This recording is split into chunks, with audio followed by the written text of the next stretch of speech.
თბილისი მდინარის გასწვრივ განვითარებული ქალაქია. ისტორიულად მტკვრის ნაპირები ხალხმრავალ და ქალაქის ცხოვრებასთან მჭიდროდ დაკავშირებულ სივრცეებს წარმოადგენდა. დღეს კი მტკვრისა და თბილისელების ცხოვრება ცალ-ცალკე მიედინება. საავტომობილო ტრასებად ქცეული სანაპიროები თავშეყრის დასვენებისა და ურთიერთობის ფუნქციებს თითქმის ვეღარ ასრულებს. თბილისის მიწათსარგებლობის ახლად შედგენილი გენერალური გეგმის კონცეფცია ქალაქისთვის მდინარის დაბრუნებას და მისი ნაპირების სარეკრეაციო ზონებად ჩამოყალიბებას ისახავს მიზნად. აქ განაშენების მასშტაბურ შეცვლაზე არ არის ლაპარაკი. თქვენ იცით, რომ რაღაც ბეტონის კალაპოტში მოექცა მდინარე, ხო? ამან გამოიწვია არაერთი პრობლემა, ჩამდინარე წყლების პრობლემა, რომელიც ვეღარ ჩადის უბრალოდ მტკვარში და ეს პრობლემას უქმნის მიწისქვეშა წყლები წარმოიქმნება. მტკვრის სანაპიროების გამწვანება გენერალური გეგმის კონცეფციის მიხედვით ქალაქის ისტორიული ნაწილიდან კი არადიღმის ჭალებიდან უნდა დაიწყოს.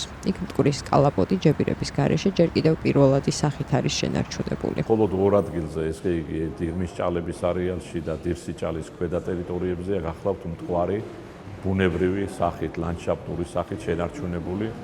ამიტომ იქაც რო არ გაგრძელდეს ჯებირები და ისევ ჯებირებში რო არ მოექცეს და სამანქანო გზებში აუცილებელია ამ ტერიტორიებზე საჯარო რეკრეაციული სივრცეების ჯერ პროექტის შექმნა და შემდეგ კონკრეტულად ასეთი მშენებლობის წარმოება. ისტორიულ ნაწილში მეტეხის ხიდიდან 300 არაგველის მემორიალამდე ბულვარის მოწყობაა დაგეგმილი. ქალაქმგეგმარებლები ამბობენ, რომ ქალაქის გაგრილების, განიავებისა და რეკრეაციული ფუნქციის შესასრულებლად სუფთა მდინარეა საჭირო. აუცილებლად უნდა მოხდეს მტკვარზე დაკვირვება, რომ რამდენად არის ის სუფთა და ასეთი ღონისძიებები იქნება ჩასატარებელი, რომ მტკვარი დავიცვათ, მტკვარი ამ თვალსაჩინო რომ ის იყოს სუფთა. ის რომ მტკვარი დაბინძურებულია მერიაშიც იციან, თუმცა მისი დასუფთავების გეგმა ამ დროისთვის არ არსებობს.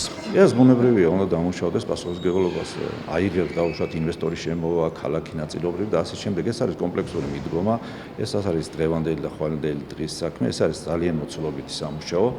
სანამ ქალაქმგეგმარებლები და გადაწყვეტილების მიმღები პირები მდინარის ქალაქისთვის დაბრუნების გეგმებს განიხილავენ, ბიზნესი ბაზრის მოთხოვნილებებს სწავლობს და მტკვარზე ნელ-ნელა ჩნდება სხვადასხვა ტიპის სატრანსპორტო საშუალებები, კატერები, ნავები და ბორნები. მათი მეპატრონეები ამბობენ, რომ მდინარეზე გასეირნების სურვილი ძირითადად ტურისტებს აქვთ და მიუხედავად იმისა, რომ ბიზნესი სეზონურია და გარკვეულწილად ამინდსა და მდინარის მდგომარეობაზეა დამოკიდებული, მოთხოვნა წლიდან წლამდე მაინც საკმაოდ იზრდება.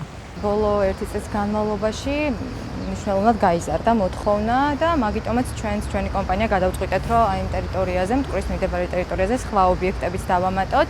მსგავსი ტიპის ობიექტები იქნება, ეს იქნება ღია კაფე, დაუშვათ მტკვარზე ან ბორანის მსგავსი ობიექტი.